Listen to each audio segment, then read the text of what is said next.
அஸ்ஸலாமு அலைக்கும் வரஹ்மத்துல்லாஹி தஆலா வரகாத்து. சங்கமிக்க அல்லாஹ்வின் அன்புக்குரியவர்களே, அல்லாஹ்வின் மாபெரும் கிருபையால் கடந்த வார தஃப்சீர் குர்ஆன் விளக்க உரையில் சூரத்துன் நிசாவுடைய 18வது வசனம் வரை நிறைவு பெற்றிருந்தது. கடந்த வார தஃப்சீரில் நாம் செய்கின்ற பாவங்களை நினைத்து, தவறுகளை நினைத்து உடனடியாக நாம் தௌபா செய்தால் அதை மன்னிப்பது அல்லாஹ்வின் மீது கடமையாக இருக்கிறது. அதே போன்று ஒரு மனிதன் பாவங்களுக்கு மேல் பாவங்கள் செய்து தொடர்ந்து பாவங்களே செய்து தன்னுடைய இறுதி நிலை மௌத்துடைய நேரம் சமீபமாக இருக்கும் நேரத்தில் அப்பொழுது சொல்கிறான், இன்னி துபுத்துல் ஆன, இப்பொழுது நான் தௌபா செய்கிறேன் என்று சொன்னால் அவருடைய தௌபாவை அல்லாஹ் ஏற்றுக்கொள்வதில்லை. அதே போன்று ஒருவர் காஃபிராகவே மரணம் அடைகிறார் என்று சொன்னால், இறை மறுப்பாளராகவே மரணம் அடைகிறார் என்று சொன்னால் அவருடைய தௌபாவையும் அல்லாஹ் ஏற்றுக்கொள்வதில்லை. இந்த இரு நபர்களுடைய தௌபாவை தவிர்த்து மற்ற எல்லா நபர்களுடைய தௌபாவையும் பாவ மன்னிப்பையும் அல்லாஹ் சுப்ஹானஹு வ தஆலா ஏற்றுக்கொள்கிறான். ஒருவர் தன்னுடைய இறுதி நேரத்திலே, மௌத்து இருக்கக்கூடிய நேரத்திலே ஒருவர் தௌபா செய்தாலும் ஏற்றுக்கொள்ளப்பட மாட்டாது, காஃபிராக இருந்தாலும் ஏற்றுக்கொள்ளப்பட மாட்டாது என்ற வசனத்தை தான் கடந்த வார தஃப்சீரில் பார்த்தோம்.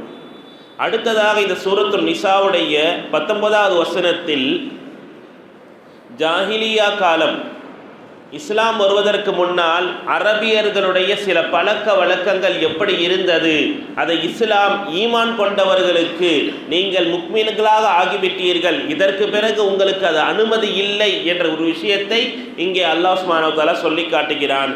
யா அய்யுஹல்லதீன ஆமனு, ஈமான் கொண்டவர்களே, இறை விசுவாசம் கொண்டவர்களே, லா யஹில்லு லக்கும், உங்களுக்கு அனுமதி இல்லை, ஹலால் இல்லை. எது? அன்தரிசுன் நிசாஅ கர்ஹன், பெண்களை உங்களுடைய வாரிசாக ஆக்க வேண்டும் என்று பலவந்தப்படுத்துவது, நிர்பந்தப்படுத்துவது உங்களுக்கு ஹலால் இல்லை. அப்படி என்று இந்த வசனம் சொல்லி தருகிறது. பெண்களை பலவந்தமாக உங்களுடைய வாரிசுதார்களாக நீங்கள் ஆக்கக்கூடாது, நிர்பந்தப்படுத்தக்கூடாது என்று சொல்கிறான். என்ன விஷயம்னா, அன்றைய காலத்தில் ஒரு கணவன் இறந்து விடுகிறான் என்று சொன்னால் அந்த வீட்டிலே இருக்கின்ற மனைவி இத்தாவுடைய காலத்தில் வந்து விடுவார். அவளுக்கென்று சில செல்வம் இருக்கும், மகர் கொடுக்கப்பட்டு இருக்கும். எனவே அவளிடத்தில் சொத்து இருந்தால் அந்த வீட்டை சார்ந்தவர்களே என்ன செய்வார்கள் தெரியுமா? அந்த பெண்மணியின் மீது ஒரு துண்டை போட்டு விடுவார்கள். துண்டு போட்டால் அவன் நமக்கு சொந்தம்னு அர்த்தமா. இப்படி அரபியலுடைய காலத்தில் இருந்திருக்கிறது. பொண்ணு பார்க்கறதுல அதெல்லாம் கிடையாது, ஏத்துக்கிற அதெல்லாம் கிடையாது. துண்டை இவர் தூக்கி போட்டு விட்டார் என்று சொன்னால் அந்த பெண்மணி இவருக்கு கீழ் வந்து விடுவாள். எந்த அளவுக்கு மோசமான சட்டம் இருந்தது என்று சொன்னால், கிதாபுகளில் எழுதப்படுகிறது, நபி ஸல்லல்லாஹு அலைஹி வஸல்லம் காலத்தில் நடந்தது. குபைஷா என்ற ஒரு பெண்மணி, அவங்களுடைய கணவர் அபூ கைஸ் இப்னுல் அஸ்லத் என்பவர்கள் இறந்து விடுகிறாங்க. இறந்து விட்ட உடனே அவருடைய மகன், அதாவது இறந்தவருடைய மகன், முதல் மனைவிக்கு பெற்ற பிள்ளை, அவர் தன்னுடைய சிற்றன்னைய, தன்னுடைய அம்மாவையே தனக்கு கீழாக மனைவியாக ஆக்கிக்கொள்ள ஆசைப்படுறார். எதற்காக வேண்டி? சொத்துக்காக வேண்டி. அதாவது முதல் மனைவியுடைய மகன் இரண்டாவது மனைவியை, தந்தை இறந்தவருடைய அந்த பெண்ணையே நான் திருமணம் முடித்துக் கொள்கிறேன் என்ற அந்த நிலைக்கு அவர்கள் சொத்தினுடைய காரணமாக ஆக்கப்பட்டார்கள். எனவே தான் அல்லாஹ் சுப்ஹானஹு வ தஆலா இந்த இடத்திலே சொல்கிறான், லா யஹில்லு லக்கும், உங்களுக்கு அது ஹலால் அல்ல. பெண்களை அப்படி நீங்கள் பலவந்தப்படுத்துவது, நிர்பந்தப்படுத்துவது, இப்படியெல்லாம் அரபியர்கள் இருந்தார்கள். அவர்களையெல்லாம் மாற்றித்தான் இந்த குர்ஆனும் நபிகள் நாயகம் ஸல்லல்லாஹு அலைஹி வஸல்லம் அந்த வழிமுறைகளையும் கொண்டு வந்தது. எப்படியெல்லாம் அரபியர்கள் இருந்திருக்கிறாங்க. தன்னுடைய தாயாக பார்க்க வேண்டியவங்க, தன்னுடைய தந்தையினுடைய மனைவி, இவர் முதல் மனைவிக்கு பிறந்திருக்கிறார். இரண்டாவது தாய் இறந்த உடனே தன்னுடைய தந்தை இன்னொரு பெண்ணை திருமணம் செய்து கொண்டார். அவர் இறந்துட்டார். தந்தை இறந்த உடனே இந்த பெண்மணி கிட்ட சொத்து இருக்கே, அவங்க கிட்ட பல மகருடைய காசு இருக்கே, அவங்க வெளியே போயிட்டாங்கன்னா, அவங்க வேற யாராவது திருமணம் செஞ்சிட்டாங்கன்னா அந்த செல்வம்லாம் போயிருமே என்று மகனே என்ன செய்திருக்கிறார்? தன்னுடைய தாயை தனக்கு கீழாக கொண்டு வர வேண்டும் நினைத்திருக்கிறார். இந்த விஷயத்தை குர்ஆன் தடுக்கிறது. லா யஹில்லு லக்கும், உங்களுக்கு அது ஹலால் இல்லை. அது மட்டுமல்ல, சில ஆண்கள் எப்படி இருந்திருக்கிறாங்க அதையும் அடுத்த வசனம் சொல்லி தருகிறது. வலா தஅவுலுஹுன்ன, அவர்களை நீங்கள் தடுத்து வைக்காதீர்கள். எதற்காக? லிதத்ஹபு பிபஅதி மா ஆதைதுமுஹுன்ன, அவர்களுக்கு நீங்கள் மஹராக கொடுத்திருக்கிறீர்களே, மஹரா போட்டிருக்கிறாரு, மஹர போட்ட பிறகு அந்த பெண்மணி இவரோடு வாழ ஆசை கொள்ளவில்லை, வாழ ஆசைப்படலை. அந்த பெண்மணி வெளியிலே செல்ல வேண்டும், இவரோடு அந்த பந்தத்தை முடித்து கொள்ள வேண்டும் என்று நினைக்கிறார். ஆனால் இவர் நிர்பந்தப்படுத்துறார், நீ என் கூட தான் இருக்கணும்னு. ஏன்? அந்த செல்வத்தை, நான் போட்ட செல்வம், நாமளா அவளா என்னிடத்துல ஹுலா கேட்டால் செல்வத்தை கொடுத்துட்டு போயிடணும். நானா விட்டுட்டா அந்த மஹர் யாருக்குரியது? அந்த பெண்மணிக்குரியது. எனவே அப்படியும் நீங்கள் தடுத்து வைக்காதீர்கள். ஒரு பெண்ணுக்கு பிடிக்கல அப்படின்னு சொன்னா அந்த பெண்ணை நீங்கள் என்ன செய்து விட்டுடணும். வலா தஅவுலுஹுன்ன, அவர்கள் நிர்பந்தப்படுத்தி நீங்கள் என்ன செய்யாதீர்கள், அடக்கி ஆள வேண்டும் என்று நினைக்காதீர்கள். எதற்காக? நீங்கள் கொடுத்த மஹருக்காக. நான் தானே மஹரை போட்டிருக்கிறேன், நீ வாழ்ந்தா என்னோட வாழு, இறுதி மூச்சு வரைக்கும் நீ என் கூட தான் இருக்கணும், அப்படி என்று அந்த பெண்மணிகளை நிர்பந்தப்படுத்தாதீர்கள். எப்பொழுது வரை? இல்லா ஐயதீன பிஃபாஹிஷதி முபய்யினத்தின், தெளிவான மானக்கேடான செயலை அந்த பெண்மணி செய்தாலே தவிர. அந்த பெண்மணி விபச்சாரம் போன்ற விஷயங்களில் உண்மையாகவே நடந்திருக்கிறா அப்படின்னா அந்த பெண்மணி நீங்க விடாதீங்க. அந்த பெண்மணி மஹரை எடுத்துக்கொண்டு என்ன செஞ்சிருவாங்க, வேற ஒருத்தனை பார்த்து போயிடுவாங்க. எனவே அப்படி நீங்கள் என்ன செய்யாதீர்கள், அந்த பெண்மணியை விட தேவையில்லை என்று குர்ஆன் பெண்மணிகளுடைய நிலையை சொல்லிவிட்டு மிக அழகான ஒரு வார்த்தை சொல்லி காட்டுகிறது. வஆஷிருஹுன்ன பில் மஅரூஃப், அந்த பெண்மணிகளோடு நீங்கள் கனிவோடு நடந்து கொள்ளுங்கள், அன்போடு உங்களுடைய வாழ்க்கையை நீங்கள் ஆரம்பியுங்கள் என்று குர்ஆன் சொல்லித் தருகிறது. வஆஷிருஹுன்ன பில் மஅரூஃப், பெண்கள் எப்படி நாம் வைத்துக் கொள்கிறோமோ அது போன்றுதான் 100% சரியா இருக்க வேண்டும் என்று நினைத்தால் முடியாது. எனவே தான் நபிகள் நாயகம் ஸல்லல்லாஹு அலைஹி வஸல்லம் அழகாக சொன்னார்கள், லா யஃப்ரக் முக்மினுன் முக்மினத்தன், எந்த ஒரு முக்மினான ஆணும் முக்மினான பெண்ணை முழுமையாக வெறுக்க வேண்டாம், வெறுத்து ஒதுக்கிவிட வேண்டாம். சொல்லிட்டு சொன்னாங்க நபி ஸல்லல்லாஹு அலைஹி வஸல்லம், இன் கரிஹ ஹுலுகன் மின்ஹா, அவளிலிருந்து ஒரு குணத்தை நீ வெறுத்தா என்று சொன்னாய், ரதிய மின்ஹா ஆகர், மற்றொரு குணத்தை கொண்டு நீ பொருந்திக்கொள். எல்லா குணமும் தவறாதான் இருக்கும், பண்பு நல்லா இருக்காது என்று நினைக்காதே. அவங்க கிட்டயும் நல்ல குணங்கள் இருக்கும். அந்த நல்ல குணங்களை வைத்து நீங்கள் என்ன செய்து கொள்ளுங்கள், அவர்களோடு வாழ்க்கையை சரியாக நடத்தி கொள்ளுங்கள். இது நபியுடைய வார்த்தை. 100% என்னுடைய மனைவி சரியாக இருக்க வேண்டும் அப்படின்னு நினைச்சா முடியாது. எனவே அவர்களிடத்திலும் சில தீய பண்புகள், சொல்ல முடியாத பண்புகள் என்ன செய்யும் இருக்கும். அதை பொறுத்து கொண்டு நம்முடைய வாழ்க்கையை சீர்படுத்தி கொள்ள வேண்டும் என்று நபிகள் நாயகம் ஸல்லல்லாஹு அலைஹி வஸல்லம் சொல்றாங்க. ஹாஷிருஹுன்ன பில் மஅரூஃப், அவர்களோடு நல்ல முறையில் நீங்கள் நடந்து கொள்ளுங்கள். எந்த அளவுக்கு நபி ஸல்லல்லாஹு அலைஹி வஸல்லம் சொன்னாங்கன்னு சொன்னா, இந்த உலகத்தில் இரு நபர்கள் விரும்புகிறார்கள், பாசம் வைத்துக் கொள்கிறார்கள் என்று சொன்னால் அது நிக்காஹுனுடைய உறவை போன்று எந்த ஒரு உறவிலும் பார்க்க முடியாது. தாயினுடைய உறவா எடுத்துக்கலாம், சகோதரனுடைய உறவா எடுத்துக்கலாம், எந்த ஒரு உறவும் நபி ஸல்லல்லாஹு அலைஹி வஸல்லம் சொன்ன வார்த்தை லம் நர லில் முத்தஹாப்பைன் மிஸ்லன் நிக்காஹ். இப்னு மாஜால இந்த ஹதீஸ் பதிவு செய்யப்பட்டிருக்கு. இரு நபர்கள் பிரியம் வைத்துக் கொள்கிறார்கள் என்று சொன்னால் அது நிக்கா போன்ற உறவை விட வேற எந்த ஒரு உறவிலும் பார்க்க முடியாது.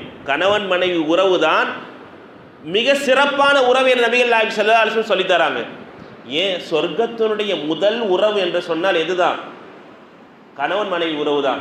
ஆதம் அலைஹிஸ்ஸலாமை படைச்சிட்ட பிறகு அல்லாஹ் சுப்ஹானஹு வ தஆலா யாரை படைச்சான்? ஜோடியா ஹவ்வா அலைஹிஸ்ஸலாமை தான் படைச்சான். சொர்க்கத்துக்குள்ள முதல்ல போன அந்த ஜோடி என்று சொன்னால் யார் தான்? ஹவ்வா, ஆதம் அலைஹிஸ்ஸலாம். கணவன் மனைவி உறவு தான் முதல் இது. எனவே கணவன் மனைவிக்கு, ஒரு கணவன் தன் மனைவி மீது வைக்கின்ற அன்பும் அதே போன்று ஒரு மனைவி தன் கணவன் மீது வைக்கின்ற அன்பு என்பதை போன்று வேற எந்த அன்பும் இல்லை என்று நபிகள் நாயகம் ஸல்லல்லாஹு அலைஹி வஸல்லம் சொல்லித் தர்றாங்க. எனவே நம்மளுடைய மனைவிமார்களிடத்தில் நாம் எப்படி நடந்து கொள்ள வேண்டும்? நபி ஸல்லல்லாஹு அலைஹி வஸல்லம் வாழ்க்கையில் பார்க்கும் பொழுது பல நிகழ்வுகள் நபி ஸல்லல்லாஹு அலைஹி வஸல்லம் தன்னுடைய மனைவிமார்களிடத்தில் நடந்திருக்கிறார். எந்த அளவுக்குன்னு சொன்னால், கதீஜா ரலியல்லாஹு தஆலா அன்ஹா அவங்களோட நபிகள் நாயகம் ஸல்லல்லாஹு அலைஹி வஸல்லம் 25 வருஷம் வாழ்ந்துருக்கிறாங்க. அதுக்கப்புறம் வஃபாத் ஆகிட்டாங்க. வஃபாத் ஆன பிறகும் நபிகள் நாயகம் ஸல்லல்லாஹு அலைஹி வஸல்லம் பல இடங்களில் சொல்லிக்கிட்டே இருப்பாங்களாம், கதீஜாவை போன்று இருக்க முடியுமா, கதீஜாவை போன்று இருக்க முடியுமா என்று எப்பவுமே சிந்திச்சுட்டே இருப்பாங்களாம். ஒரு தடவை இப்படி ஒரு வார்த்தையை பயன்படுத்தினாங்க. முஸ்லிம் ஷரீஃபில் இந்த ஹதீஸ் இருக்கிறது, இன்னி ருஸிக்து ஹுப்பஹா, கதீஜாவுடைய அன்பை அல்லாஹ் எனக்கு வரமாக கொடுத்தான். எப்படி கொடுத்தான்? வரமாக நான் பெற்றிருக்கிறேன் என்று சொன்னாங்களாம். இந்த வார்த்தை நபிகள் நாயகம் ஸல்லல்லாஹு அலைஹி வஸல்லம் பயன்படுத்தியது. தன்னுடைய மனைவிமார்களிடத்தில் வீட்டிற்குள் சென்றால் நபிகள் நாயகம் ஸல்லல்லாஹு அலைஹி வஸல்லம் சிரித்து பேசுவார்கள், மகிழ்ச்சியாக என்ன செய்வாங்க, நபி ஸல்லல்லாஹு அலைஹி வஸல்லம் இருப்பாங்க. ஆயிஷா இடத்துல கேட்கப்பட்டது, நபி ஸல்லல்லாஹு அலைஹி வஸல்லம் வீட்டிற்கு வந்தால் என்னென்ன செயல்களை செய்வார்கள் சொன்னாங்க. அவங்களுடைய ஆடைகளை அவங்களே தேய்த்து கொள்வார்கள், ஏதாவது கிழிஞ்சிருக்கு அப்படின்னா அவங்களா என்ன பண்ணுவாங்க, செஞ்சுப்பாங்க. அவங்களுடைய வேலைகளை அவர்களே செய்து கொள்வார்கள். நபி ஸல்லல்லாஹு அலைஹி வஸல்லம் வீட்டிற்குள் வந்தால் எங்களோட சிரித்து பேசுவார்கள். ஏன் நபி ஸல்லல்லாஹு அலைஹி வஸல்லம் ஆயிஷா ரலியல்லாஹு தஆலா அன்ஹா அவங்களோட ஓட்ட பந்தயத்தில் போயிருக்கிறாங்க. ஹதீஸ்ல இருக்கு, ஹதீஸ்ல இருக்கு. ஒரு சமயம் நபி ஸல்லல்லாஹு அலைஹி வஸல்லம் அவங்களும் ஆயிஷா ரலியல்லாஹு தஆலா அன்ஹா இருவரும் ஓடுறாங்க. ஓடும் பொழுது ஆயிஷா சொல்றாங்க, நான் அப்போ சதை கம்மியா இருந்தேன், குண்டா தான் இல்லை. அப்போ நம்ம நபி ஸல்லல்லாஹு அலைஹி வஸல்லம் அவங்கள ஜெயிச்சிட்டேன்.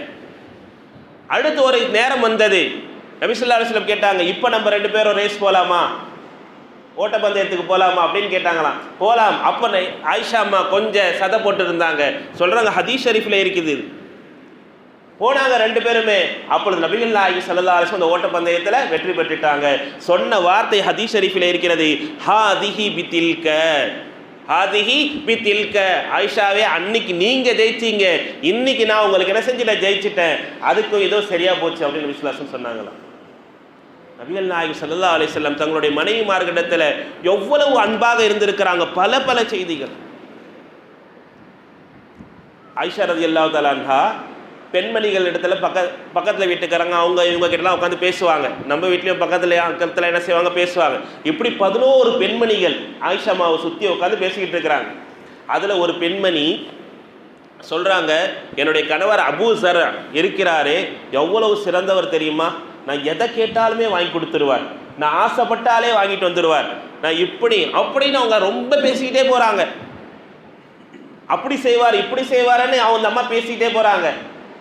பேசிக்கிட்டே இருந்துட்டு சொன்னாங்களாம், கடைசியில் என்னுடைய கணவரை ஒரு பெண் மயக்கி அவங்கள திருமணம் செஞ்சுட்டு போயிட்டாங்க, என் கணவர் என்ன விவாகரத்து செஞ்சிட்டாரு, நான் இப்போ ரொம்ப சோகத்தில் இருக்கிறேன் அப்படின்னு அந்த பெண்மணி சொல்லிட்டு எந்திரிச்சு போயிட்டாங்க. போனவுடனே ஆயிஷா அம்மா எந்த விஷயமா இருந்தாலும் நபி ஸல்லல்லாஹு அலைஹி வஸல்லம் வீட்டுக்குள்ளே வந்த உடனே என்ன செஞ்சிடுவாங்க, சொல்லிடுவாங்க. நம்ம வீட்லேயும் சொல்லுவாங்க, வீட்டுக்குள்ளே போன உடனே அப்படி இப்படின்னு சொல்லுவாங்க. நாம் என்ன பண்ணிடுவோம், ஃபோனை எடுத்துகிட்டு உட்காந்துருவோம். இல்லை உனக்கு வேறு வேலையே இல்லையா, நானே வேலை முடிச்சுட்டு வரேன், உன்னுடைய விஷயத்தில் நான் கேட்கணுமா அப்படின்னு நம்ம சொல்லுவோம். உட்கார மாட்டோம். பிள்ளைங்களுக்கும் நேரம் கொடுக்கறதில்ல, மனைவிமார்களுக்கும் நேரம் கொடுக்கறதில்ல, தாய் தந்தர்களுக்கும் நேரம் கொடுக்கறதில்ல. அப்படி சம்பாரித்து நம்ம என்ன தான் பண்ணுறோன்னு தெரியலை. அல்லாஹ்காக தான் சம்பாதிக்கிறோம், கொடுக்குறோம், அவ்வளோதான் நம்மளுடைய டார்கெட். நம்மளுடைய டார்கெட் அதான் போயிட்டே இருக்கு. நபிகள் நாயகம் ஸல்லல்லாஹு அலைஹி வஸல்லம் உட்கார்ந்து கேட்டாங்களாம். எல்லா விஷயத்தையும் கேட்டுட்டு பிறகு நபிகள் நாயகம் ஸல்லல்லாஹு அலைஹி வஸல்லம் சொன்ன வார்த்தை என்ன தெரியுமா, ஹதீஸ் ஷரீஃபில் இருக்கிறது, புகாரி ஷரீஃபில் இந்த ஹதீஸ் இருக்கு. குன்து லகிக அபீ ஸர்இன் லி உம்மி ஸர். அபூ ஸர் இந்த பெண்மணியின் மீது எவ்வளவு பாசம் வைத்திருந்தார், அது போன்று நான் இருக்க வேண்டும் ஆயிஷா உனக்கு அப்படின்னு நபி ஸல்லல்லாஹு அலைஹி வஸல்லம் சொன்னாங்களாம். அந்த பெண்மணியின் மீது அபூ ஸர் எந்த அளவு மீது பாசம் வைத்திருந்தாரோ அந்த பாசத்தை போன்று நானும் என் மீது பாசத்தை வைப்பேன், ஆனால் உன்னை கைவிட மாட்டேன் என்று நபி ஸல்லல்லாஹு அலைஹி வஸல்லம் சொன்னாங்களா. சேர்த்து அவர் கை விட்டுட்டார் அந்த பெண்மணியை, ஆனால் நான் உன்னை என்ன செய்ய மாட்டேன், இப்படி மனவிலக்கு செய்ய மாட்டேன், உன்னை விடமாட்டேன் என்று நபி ஸல்லல்லாஹு அலைஹி வஸல்லம் சொல்லிவிட்டு அந்த பாசத்தை நான் உன் மீது செலுத்த வேண்டும் என்று நான் ஆசைப்படுகிறேன். யார் சொல்றா, நபி ஸல்லல்லாஹு அலைஹி வஸல்லம். சொல்ல முடியுமா? நபியை போல தான் நம்ம வாழணும். ஆனால் நபி சொல்றாங்க, அந்த மனிதர் அவ்வளவு பாசம் வைத்திருந்தால் அந்த பாசத்தை நானும் உன் மீது வைக்க வேண்டும் என்று சொன்னாங்க நபி ஸல்லல்லாஹு அலைஹி வஸல்லம். இது நபியினுடைய பாசம். தன் மனைவியை புரிஞ்சிருந்தாங்க நபி ஸல்லல்லாஹு அலைஹி வஸல்லம். தன் மனைவிமார்கள் எப்படி, அவங்களுடைய கோபம் எப்போ, அவங்களுடைய சந்தோஷம் எப்போ, அவங்க நபி மீது கோபமா இருக்கிறாங்களா சந்தோஷமா இருக்கிறாங்களா என்பதை கூட தெரிஞ்சிருப்பாங்களாம்.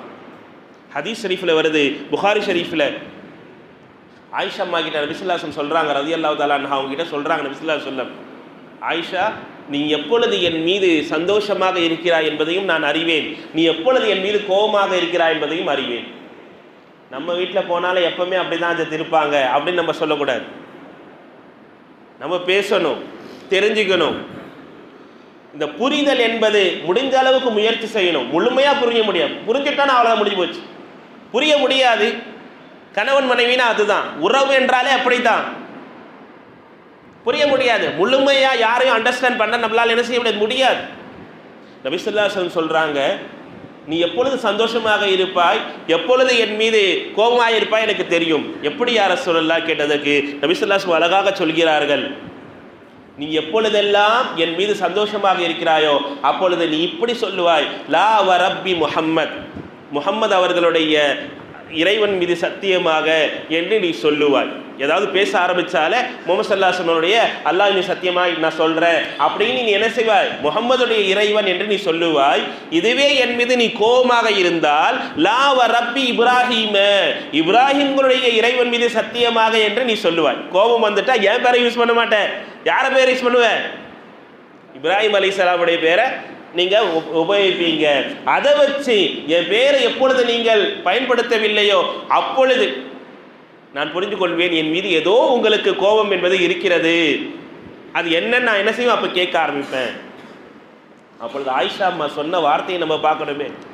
ஆயிஷா இதை சொன்னாங்க, அஜல், ஆம் யார சொல்ல, வல்லாஹி நீங்கள் சொன்னது உண்மைதான் யார சொல்லலாம், மா அஹஜுரு இல்லா இஸ்மக, நான் வெறுப்பந்தான், நான் கோபமாக இருப்பேன் தான் தவிர உங்களுடைய பேரின் மீது தான் கோபமாக இருப்பேனே தவிர உங்கள் மீது இல்லை யார சொல்லலாம். பேரை மட்டும் தான் உச்சரிக்க மாட்டேன், பேரை மட்டும் தான் சொல்ல மாட்டேனே தவிர உங்கள் மீது அந்த கோபம் என்பது என்ன செய்யாது, இருக்காது. வாயில தான் அந்த பேர் வராதே தவிர உங்கள் மீது அந்த கோபம் என்பது என்ன செய்யாது, ஒருபோதும் இருக்காது. உங்க பேரை தான் உச்சரிக்க மாட்டேன், உங்க பேரின் மீது தான் அந்த கோபம் இருக்குமே தவிர உங்கள் மீது இருக்காது யார சொல்லலாம் என்று ஆயிஷார்கள் சொல்லுவாங்களாம். இதுதான் கணவன் மனைவிக்கு மத்தியில் புரிதல். அந்த புரிதல் என்பது நமக்கு மத்தியில் என்ன செய்யணும், கணவன்மார்கள் மத்தியில் வேண்டும். சஃபியா ரலியல்லாஹு தஆலா அன்ஹா நபிகள் நாயகம் ஸல்லல்லாஹு அலைஹி வஸல்லம் சக்கராத்தில் இருக்கிறாங்க. அந்த நேரத்தில் நபி ஸல்லல்லாஹு அலைஹி வஸல்லம் வேதனை, அந்த துடிப்பு இருக்குது, ரொம்ப அதிகமாக இருக்குது. சஃபியா ரலியல்லாஹு தஆலா அன்ஹா போயிட்டு தொழுகிறாங்க, தொழுதுட்டு வெளியே வராங்க, வந்து பார்க்குறாங்க, மறுபடியும் போகிறாங்க, மறுபடியும் வராங்க. எப்படி அந்த கணவன் மனைவிக்கு மத்தியில் இருந்த துடிப்பு.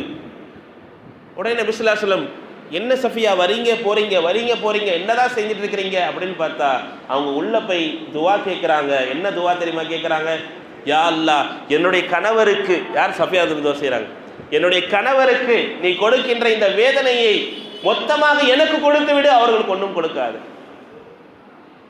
இது யார் மகன் கேட்க முடியுமா, யாராவது ஒரு மனைவியாக மட்டும்தான் கேட்க முடியும். மனைவி கேட்குறாங்க, யா அல்லாஹ் என்னுடைய கணவருக்கு, என் அன்பு கணவருக்கு அந்த வேதனையை கொடுத்து விடாதே, மொத்தமாக எனக்கு கொடுத்து விடு. அவருக்கு அந்த வேதனை வேண்டாம், முஸல்லால உட்கார்ந்து கேட்டுட்டு இருக்கிறாங்க. அப்போ நபி ஸல்லல்லாஹு அலைஹி வஸல்லம் அழைச்சி சொன்னாங்களாம், அல்லாஹ் சுப்ஹானஹு வ தஆலா 40 நபர்களுடைய சுகத்தை, சக்தியை, வலிமையை அல்லாஹ் எனக்கு சொர்க்கத்தில் ஏற்பாடு செய்து வைத்திருக்கிறான். ஒரு மனிதருக்குரியதில்லை, 40 நபர்களுக்கு நிகரான ஒரு வலிமையை எனக்கு என்ன செஞ்சிருக்கிறான், சொர்க்கத்தில் அல்லாஹ் ஏற்பாடு செய்து வைத்திருக்கிறான். அப்படி என்று சொன்னால் இந்த உலகத்திலே அந்த 40 நபருக்கான வேதனையை நான் அனுபவித்து தானே தீர வேண்டும். அங்க 40 நபருக்கான வலிமையை மட்டும் அல்லாஹ் கொடுக்கிறானே, அந்த சுகபோகமான வாழ்க்கை எனக்கு கொடுக்கிறானே என்று சொன்னால் இந்த உலகத்திலே அதை நான் அனுபவிக்க வேண்டுமே. யார் நபி ஸல்லல்லாஹு அலைஹி வஸல்லம் சொல்றாங்க, சஃபியா எனக்கு கொடுத்து விடு என்று கேட்காதே, என்னுடைய கணவருக்கு குறைத்து கொடு, யா அல்லாஹ் அதை அதிகப்படுத்தாதே, அதை குறைப்பாயாக என்று நீ கேள் என்று சொன்னார்களாம். கணவன் மனைவிக்கு மத்தியிலே அந்த புரிதல், என்ன நடக்குது, என்னுடைய கணவருடைய விஷயங்கள் என்ன, ஒரு மனைவியாக புரிந்து கொள்ள வேண்டும். நம்மளுடைய மனைவி வீட்டிலே செய்கின்ற வேலைகள் என்ன, அவங்க பாட்டுக்கு வேலை செஞ்சுட்டு இருக்கிறாங்க அப்படின்னு இல்லை, அவங்களுக்கான வேலைகளில் நம்ம என்ன செய்யணும், பங்கு கொள்றோம். ஒரு சஹாபி நபிகள் நாயகம் ஸல்லல்லாஹு அலைஹி வஸல்லம் கேட்டாங்க, யா ரசூலுல்லாஹ் மா ஹக்கு ஸௌஜதி அஹதினா, எங்களுடைய மனைவிமார்களுக்கு நாங்கள் என்ன ஹக்கு செய்யணும், நாங்கள் என்ன கடமை இருக்கு, நாங்கள் என்ன செய்யணும் அவங்களுக்கு. அப்போ நபி ஸல்லல்லாஹு அலைஹி வஸல்லம் சொன்னாங்க, அன் துத்இமஹா இதா அத்அம்த, நீ உணவு உண்டால் உன்னுடைய மனைவிக்கும் நீ உணவு கொடுக்க வேண்டும். First one. நாம் மட்டும் வெளியில் போய் சாப்பிட்டுட்டு வந்துடுறது கிடையாது. நம்ம ஃப்ரெண்ட்ஸோட, நம்மளுடைய தெரிஞ்சவங்களோட நம்ம போய் வீட்டில் நீ ஏதாவது இருந்தால் பார்த்து, நீ எதை சாப்பிடுகிறாயோ அதையே உன் மனைவிக்கும் கொடுக்க வேண்டும் நபி ஸல்லல்லாஹு அலைஹி வஸல்லம் சொல்லி தராங்க. அதே போன்று வான் தக்ஸூஹா இதா கசைத்த, நீ புதிய ஆடையை அணிந்தால், நீ நல்ல ஆடையை அணிந்தால் உன்னுடைய மனைவிக்கும் அந்த ஆடையை நீ அணிவிக்க வேண்டும். இரண்டாவது விஷயம், மிக முக்கியமாக நபி ஸல்லல்லாஹு அலைஹி வஸல்லம் சொன்ன வார்த்தை, வலா தضرب بالوجه, உனக்கு எவ்வளவு தான் கோபம் வந்தாலும் உன்னுடைய மனைவியை நீ அடிக்காதே, குறிப்பாக முகத்திலே அடிக்காதே நபி ஸல்லல்லாஹு அலைஹி வஸல்லம் சொல்றாங்க. அடுத்த நபி ஸல்லல்லாஹு அலைஹி வஸல்லம் சொன்ன வார்த்தை, வலா துகப்பிஹ், உன்னுடைய மனைவியை நீ கெட்ட வார்த்தையை கொண்டு தீய சொல்லால் ஒருபோதும் திட்டி விடாதே. இன்னைக்கு வாயை திறந்து அல்லாஹ் பாதுகாக்கணும்.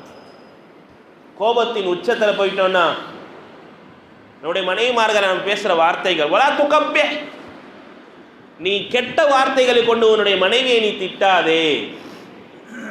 அடுத்த அஞ்சாவதா நபி ஸல்லல்லாஹு அலைஹி வஸல்லம் சொன்னாங்க, என்ன தெரியுமா, வலா தஹ்ஜுர் இல்லா ஃபில் பைத்தி, உன்னுடைய வீட்டிலே தவிர வேறு எந்த இடத்திலும் உன்னுடைய மனைவியை நீ வெறுத்து பேசாதே. மற்றவர்கள் முன்னாடி உன்னுடைய மனைவியை நீ வெறுத்து பேசாதே. மிக முக்கியமா இன்னைக்கு நம்ம நம்மளுடைய வீரத்தை எங்க காட்டுறோம்? நம்முடைய மாமியார் வீட்டுக்கு போனாதான் காட்டும்.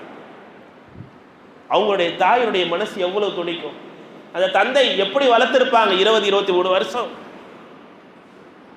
அவங்களுடைய வலி உணர்வுகள் எப்படி இருக்கும். நபி ஸல்லல்லாஹு அலைஹி வஸல்லம் சொன்ன இந்த 5 விஷயங்கள் உணவு விஷயத்தில், உடை விஷயத்தில், மிக முக்கியமாக அவர்களை அடிக்கக்கூடிய விஷயத்தில் அல்லாஹ் பாதுகாக்க வேண்டும். மிக முக்கியமாக கடுச்சொல்லால், தீய சொல்லால் அவர்களை ஒருபோதும் திட்டக்கூடாது. மிக முக்கியமாக ஒரு ஃபங்க்ஷனுக்கு எங்கேயாவது நம்ம அழைச்சிட்டு போயிருந்தா மற்றவர்கள் முன்னாடி கடுகடுத்து பேசக்கூடாது, அவர்களை வெறுத்து பேசக்கூடாது. அப்படி பேசியிருந்தால் தௌபா செய்ய வேண்டும், தௌபா செய்யணும்.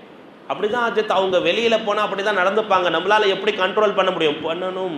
பொறுமைத்தான் மிக முக்கியமானது. நம்மளால் எவ்வளவு, நபி ஸல்லல்லாஹு அலைஹி வஸல்லம் இதுதான் சொல்கிறாங்க, உனக்கு அமைந்த ஒரு மனைவி அவர் ரொம்ப உங்களை கஷ்டப்படுத்துகிற, வேதனைப்படுத்துகின்ற அளவுக்கு இருந்தால் நீங்கள் எவ்வளவு பொறுமை கொள்கிறவர்களோ அந்த அளவிற்கு சொர்க்கத்தில் அல்லாஹ் உயர்ந்த அந்தஸ்தை கொடுப்பான. ஏன் நீ அவ்வளவு பொறுமையாக இருந்து? உலகத்தில் எவ்வளவு வேதனைகளை அனுபவிக்கிறோமோ அதற்கான இரட்டிப்பு மடங்கு நன்மை, இரட்டி மடங்கு சுகபோகமான வாழ்க்கை எங்கே இருக்கிறது? சொர்க்கத்திலே இருக்கு. நமக்கு அமைஞ்சதே அப்படிதான் ஆதத்து அப்படின்னு நம்ம நினைச்சோன்னு சொன்னா நம்மளுக்கு அப்படிதான் இருக்குன்னா உயர்ந்த சொர்க்கம் நமக்கு வாஜிபாக்கிட்டான்ல. மிக முக்கியமாக இன்னைக்கு கணவன் மனைவிக்கு நடக்கிற விஷயங்கள், இன்னைக்கு இருக்கிற ஜெனரேஷன்ல பெற்றோர்கள் ஏதாவது ஒண்ணுன்னா நீ வந்துருமா பார்த்துக்கலாம் அப்படின்னு சொல்லிடுவாங்க. அது இல்லைன்னா வேற பார்த்துக்கலாம் அப்படி என்ற மகனுக்கு சொல்வதோ அல்லது மகளுக்கு சொல்வதோ பெரிய குற்றம். இதுக்கு முன்னாடி இல்லை ஜெனரேஷன்ல அப்படி இல்லை. இன்னைக்கு கூட ஒரு பயான்ல கேட்டேன், ஒரு பெண்மணி அந்த காலத்தில் ஒரு 10-30-40 வருஷத்துக்கு முன்னாடி கணவன் அடிச்சிட்டார். அடித்த உடனே அப்பாவுக்கு லெட்டர் எழுதுறாங்க. அப்பாவுக்கு லெட்ரு, அப்பா என்னை அடிச்சிட்டார், என்னை நீ உடனே வந்து கூட்டு வாப்பா அப்படின்னு. லெட்டர் எடுத்துகிட்டு போய் போட்டாச்சு. போகிறதுக்கு எத்தனை நாள் ஆச்சு? 3 நாள் ஆகுது. லெட்ரு அப்பா கையில் கிடச்சிச்சு. லெட்ரு என் பொண்ணு அடிச்சிட்டாரு அப்படின்னு என்ன பண்ணுறாரு, அவர் கிளம்பி அங்கேருந்து என்ன செய்கிறார், வரார். எத்தனை நாள்? 3 நாள். வெள்ளிக்கிழமை லெட்டரை போட்டது, அடுத்த வெள்ளிக்கிழமை யார் வந்து இறங்குறாரு? அப்பா. பார்த்தா தொழுது முடிச்சுட்டு கணவனும் மனைவியும் சந்தோஷமாக உட்காந்து என்ன செஞ்சுட்டு இருக்கிறாங்க, பேசிட்டு இருக்கிறாங்க. அப்பக்காரர் உள்ள வரார். வந்த உடனே என்னப்பா சொல்லாம கொள்ளாம வந்துட்டீங்க அப்படின்னு யார் கேட்குறா? மகளே. மகளே என்ன கேட்குறாங்க? சொல்லாம கொள்ளாம வந்துட்டீங்களா அப்பா, என்ன ஆச்சு அப்படின்னு கேட்டான். என்னம்மா நீ தானம்மா லெட்டர் போட்ட? லெட்ரு நான் போட்டேன்னா அவ்வளோதான், முடிஞ்சு போச்சாங்க. கணவன் மனைவி சந்தோஷமா. இது ஒரு காலம். ஆனால் இன்னைக்கு ஒரே ஒரு ஃபோன், நான் ஓலாவை புக் பண்ணுறேன் நீ வந்துருமா அப்படின்னு சொல்கிறாங்க, அவ்வளோ முடிஞ்சு போச்சு. இன்னைக்கு இருக்கிற காலம் இது. இதெல்லாம் பெற்றோர்கள் கவனிக்கணும். நம்ம பெற்றோர்களாக ஆகிட்டோம் அப்படின்னு சொன்னால் நம்மளுடைய பெண் பிள்ளையாக இருந்தாலும் சரி வாழ்க்கையை பார்க்கணும். இன்னைக்கு சும்மா பேசிட்டு போக பொண்ணே கிடைக்கிறது இல்லை அப்படி என்று பேசுவதை விட எது கிடைக்கிறது, எந்த ஒரு சுமூகமான ஒரு வாழ்க்கை என்ன செய்யணும், உருவாக்கி தரணும். பெற்றோர்கள் மிக முக்கியம். அதில் பெற்றோர்கள் தன்னுடைய பிள்ளைகளுக்கு, ஆண் பிள்ளைகளுக்கு சொல்லணும், பொறுமையாக இரு, அந்த பொறுமையை கடைப்பிடி, உன்னுடைய மனைவிடத்தில் நீ சந்தோஷமாக என்ன செய், பேசு, உன்னுடைய பிள்ளைகளை உங்கள் பிள்ளைகள் பார்க்கிறார்கள், அடுத்த தலைமுறை உன்னை பார்த்து தான் வளரும். இப்படியெல்லாம் அந்த பிள்ளைகளுக்கு நம்ம என்ன செய்யணும், பெரியவங்களோட அட்வைஸ்லாம் எங்கே சேர்த்து கேட்பாங்க, இன்னைக்கு வேற மாதிரியா சொல்லிக்கிட்டு போயிடறானுங்க நம்மளையே அவங்க அப்படின்னு நம்ம சொல்லக்கூடாது. குர்ஆன் சொல்லி தருகிறது ஆஷிரூஹுன்ன பில் மஅரூஃப். அது மட்டுமல்ல, அடுத்து சொல்கிறது ஃபைன் கரிஹ்துமூஹுன்ன, அவர்களை நீங்கள் வெறுத்தால், ஃபஅஸா அன் தக்ரஹு ஷையன், ஒரு விஷயத்தில் நீங்கள் வெறுக்கக்கூடும், வயஜஅலல்லாஹு ஃபீஹி, அந்த விஷயத்திலே அல்லாஹ் சுப்ஹானஹு வ தஆலா ஆக்கி வைப்பான் கைரன் கஸீரா, மிக அதிகமான நன்மையை அல்லாஹ் சுப்ஹானஹு வ தஆலா அந்த விஷயத்தில் ஆக்கி. நீங்க நினைப்பீங்க இந்த மருமகளா ஐயோ ரொம்ப மோசமா இருந்துச்சு, இப்படி ஆயிடுச்சு அப்படின்னு, ஆனா நாளைக்கு நீங்களே சொல்லுவீங்க, எல்லா காலமும் முடிஞ்சிடும், இதுக்கு அந்த பொண்ணே பரவாயில்லையப்பா, அந்த மருமகள் அப்பவே பரவாயில்லை, இப்படி சொல்லுவோம். அல்லாஹுடைய நீதி என்ன, அல்லாஹுடைய தக்தீர் என்ன என்பதை நாம் புரிந்து கொள்ள முடியாது. எனவே நமக்கு அல்லாஹ் சுப்ஹானஹு வ தஆலா எந்த நிலையை ஏற்படுத்தியிருக்கிறானோ அதை என்ன செய்யணும். ஷைத்தான் அவனுடைய படை பட்டாளங்களை எல்லாம், கடலுக்கு மேலே ஒரு மீட்டிங், ஒரு ஆலோசனை கூட்டம் நடக்குமா. அப்பொழுது இப்லீஸ் தலைவன் கேட்பானாம் ஒவ்வொரு ஷைத்தான் இடத்திலும், நீ என்ன செய்தாய், நீ என்ன செய்தாய். அவர் சொல்லுவானா, நான் ஒருத்தர் தொழுகைக்கு போயிட்டு இருந்தார், அவரை தடுத்து விட்டேன். ஒருத்தர் ஜக்காத்து கொடுக்கணும்னு நினைச்சாரு, அவரை எதையோ மனசில் கொண்டு வந்து நான் என்ன செஞ்சேன், அவரையும் தடுத்துட்டேன். மா சனஅத ஷையன், மா சனஅத ஷையன், நீ ஒன்றுமே அவளை பெருசாக செய்யலப்பா, ஒன்றுமே நீ செய்யலப்பா, அப்படி என்று இப்படி சொல்லிக்கொண்டே இருப்பானாம். அப்பொழுது ஒரு சின்ன ஷைத்தான் எந்திரிச்சு சொல்வானாம், இது ஹதீஸ் கிதாபில் இருக்கிறது, மா தரத்து ஹத்தா ஃபர்ரக்து பைனஹு வ பைன இம்ராத்திஹி, நான் ஒரு கணவனுக்கும் மனைவிக்கு மத்தியில் பிரிவினை ஏற்படுத்தினேன், முடிந்த அளவர்களுக்கு முயற்சி செய்து அவர்கள் இருவர்களையும் விவாகரத்து செய்யும் அளவுக்கு ஆக்கி வைத்து விட்டேன். சொன்ன உடனே அந்த இப்லீஸ் அவனை பக்கத்தில் அழைத்து சொல்லுவானாம், நீதான் சரியாக செய்திருக்கிறாய் என்றால், நியாமத்த உன்னை போல ஆளே இல்லப்பா. யாரை பார்த்து? கணவன் மனைவியை பிரித்து வைத்த அந்த ஷைத்தானைத்தான் இப்லீஸ் என்ன செய்வானாம், நெருக்கி இறுக்கமாக பிடித்து கொண்டு சொல்வானாம், நிஅம அன்த, உன்னை போல செயல் செய்யக்கூடியவன் யாருமே இல்லை, நீதான் சரியாக செய்திருக்கிறாய். இது ஷைத்தானுடைய சூழ்ச்சி. எனவே கணவன் மத்தியில் ஏதாவது ஒரு பிரச்சனை, ஏதாவது ஒரு சஞ்சலம் என்பது ஏற்பட்டால் நாம் என்ன செய்யணும், அது முடிந்த அளவிற்கு பேசி விட்டு கொடுத்து நாம் என்ன செய்யணும், போக வேண்டும். அதே போன்றுதான் ஹதீஸ் ஷரீஃபிலே நபிகள் நாயகம் ஸல்லல்லாஹு அலைஹி வஸல்லம் அழகாக இப்படி சொல்லி காட்டுவார்கள், ஹைருக்கும் லி அஹ்லிஹி, உங்களில் ஆக சிறந்தவர் யார் தெரியுமா, உங்களுடைய மனைவி இடத்தில் சிறந்தவர் தான் ஆக சிறந்தவர். இந்த உலகத்திலே ஆக சிறந்த மனிதர் யார் என்று சொன்னால் தன்னுடைய மனைவி இடத்திலே நற்சான்றிதழ் பெற்றிருக்க வேண்டும். சொல்லிவிட்டு நபி ஸல்லல்லாஹு அலைஹி வஸல்லம் சொன்னாங்க, வான ஹைருக்கும் லி அஹ்லி, என்னுடைய மனைவிமார்களிடத்தில் நான் சிறந்தவனாக இருக்கிறேன் நபி ஸல்லல்லாஹு அலைஹி வஸல்லம். யாரா சொல்ல முடியுமா? இந்த உலகத்தில் வாழ்ந்த எந்த ஒரு தலைவரும் சொல்ல முடியாது. நபி ஸல்லல்லாஹு அலைஹி வஸல்லம் சொல்லிட்டு போனாங்க, நான் சிறந்தவனாக வாழ்ந்திருக்கிறேன். இன்னைக்கு வெளியில வாங்கிடலாம், இன்னைக்கு மதரசாவுக்கு போனால் ஹஸ்ரத்து சரி அப்படின்னு சொல்லுவாங்க, பாயா வேலைக்கு போகிற இடத்துல சரி. காரணம், நம்மளுடைய திறமை அந்த இடத்துல காட்டுது, நம்மளுடைய செல்வம் அந்த இடத்துல பேசுது, நம்மளுடைய பதவி அந்த இடத்துல பேசுது, இவர் சிறந்தவர் அப்படி என்பது அவர் நம்மளுடைய உள்நோக்கத்தை வச்சு பார்க்கல, அவர் வெளி தோற்றத்தை வச்சு தான் என்ன செய்கிறாரு, நம்மளை முடிவு பண்ணுறார். இவரா வெளியில வெளி தோற்றம். ஆனால் மனைவி ஒருத்தி மட்டும்தான் நம்மளுடைய உள் தோற்றத்தை அறிந்து நமக்கான மதிப்பெண்களை போடுவார். அந்த மதிப்பெண்கள், அந்த சான்றிதழ் என்பது எங்கே கிடைக்க வேண்டும்? தன்னுடைய வீட்டிலே மனைவி இடத்தில் என்ன செய்யும், கிடைக்க வேண்டும்.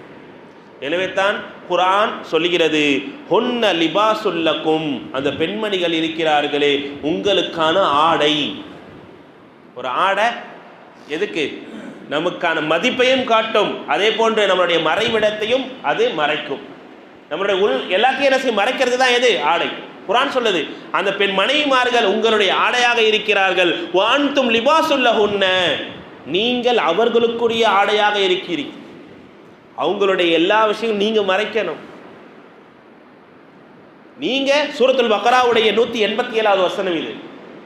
நீங்கள் அவர்களுக்கான ஆடை, அவர்களுக்கான கண்ணியத்தை நீங்க தான் கொடுக்கணும். அவங்களுடைய குறைகளை மறைப்பதும் நீங்களாகத்தான் இருக்க வேண்டும். அதே போன்றுதான் அவர்களும் உங்களுடைய குறைகளையும் மறைக்க வேண்டும். உங்களுக்கான கண்ணியத்தையும் மரியாதையும் அவர்கள் தான் பெற்றுத்தர வேண்டும். நபிகள் நாயகம் ஸல்லல்லாஹு அலைஹி வஸல்லம் சொல்லி தந்தார்கள், ஒரு பெண்மணி இதா ஸல்லத்தில் மர்அத்து ஹம்ஸஹா, ஐவேளை தொழுகிறாள், வஸாம ஷஹரஹா, ரமதான் வந்து விட்டால் அவள் நோன்பு பிடிக்கிறாள், வஹஃபிலத் ஃபர்ஜஹா, தன்னுடைய கணவனுக்காக மட்டும் வாழ்கிறாள், வஅதஅத் ஸௌஜஹா, தன்னுடைய கணவனுடைய எல்லா விஷயங்களையும் ஏற்று நடக்கக்கூடியவளாக இருந்தால் நாளை மறுமை நாளில் சொல்லப்படுமாம், கீல லஹா உத்ஹிலில் ஜன்னா, சொர்க்கத்திலே நீ நுழைந்து விடு. எப்படி? மின் அய்யி அப்வாபில் ஜன்னதி ஷிஅதி, நீ எந்த சொர்க்கத்தினுடைய வாயில் 7 வாசல் 8 வாசல் இருக்குன்னு சொன்னா எந்த வாசல்ல நீ நுழையணும்னு நினைச்சாலும் நுழைஞ்சுக்கோ. யாருக்கு? மனைவிக்கு கொடுக்கப்படுகின்ற பெரிய பொக்கிஷம். நோன்பு வச்சா ஒரு சொர்க்கம், ரய்யான் என்ற சொர்க்கம், இதுக்கு ஒரு சொர்க்கம் அப்படின்னு இருக்கு. ஆனா ஒரு பெண்மணிக்கு மட்டும்தான் 8 வாசல்களில் எந்த வாசலில் அவள் விரும்புகிறாளோ அந்த வாசலுக்கு செல்லலாம் என்று சொல்லப்பட்டிருக்கிறது. எனவே நம்முடைய மனைவிமார்களிடத்தில் நம்ம விட்டு கொடுத்து போக வேண்டும். அவர்களை புரிந்து அவர்களுடைய உடல், அவர்களுடைய ஆரோக்கியம் இதையெல்லாம் கவனித்து அவர்களோடு நாம் புரிந்து செல்லும் பொழுது நம்முடைய வாழ்க்கை, நமக்கு அடுத்த தலைமுறை நம்மை பார்த்து நாம் சரியாக நடந்து கொள்ளும். எல்லாம் அல்லாஹ் நம் அனைவருக்கும் குர்ஆனுடைய ஒவ்வொரு விஷயத்தையும் பின்பற்றி நடப்பதற்கான தௌஃபீக்கை தந்திருள்வானாக. நம்முடைய மனைவிமார்களிடத்தில் நல்ல அஹ்லாக்கோடு நல்ல பண்போடு நாம் நடக்கின்ற தௌஃபீக்கை அல்லாஹ் நம் அனைவருக்கும் தந்திருள்வானாக. வாஹிர் தாவல் அல்ஹம்துலில்லாஹி ரப்பில் ஆலமீன். அல்ஹம்துலில்லாஹி ரப்பில் ஆலமீன். அல்லாஹும்ம ஸல்லி அலா சய்யிதினா முஹம்மதின் வ அலா ஆலி சய்யிதினா முஹம்மதின் வ பாரிக் வ ஸல்லிம் அலைஹி. ரப்பனா ஸலம்னா அன்ஃபுஸனா வ இல்லம் தக்ஃபிர் லனா வ தர்ஹம்னா லனகூனன்ன மினல் ஹாஸிரீன். ربنا لا تزغ قلوبنا بعد إذ هديتنا وهب لنا من لدنك رحمة إنك أنت الوهاب. رب اشرح لي صدري ويسر لي أمري ربي زدني علما ربي ارحمهما كما ربياني صغيرا. اللهم افتح لنا أبواب البركة وأبواب العافية وأبواب الصحة يا أرحم الراحمين. اللهم إنا نسألك علما نافعا وعملا متقبلا ورزقا حلالا طيبا وشفاء من كل داء. صلى الله تعالى على خير خلقه سيدنا محمد وعلى آله وصحبه أجمعين والحمد لله رب العالمين.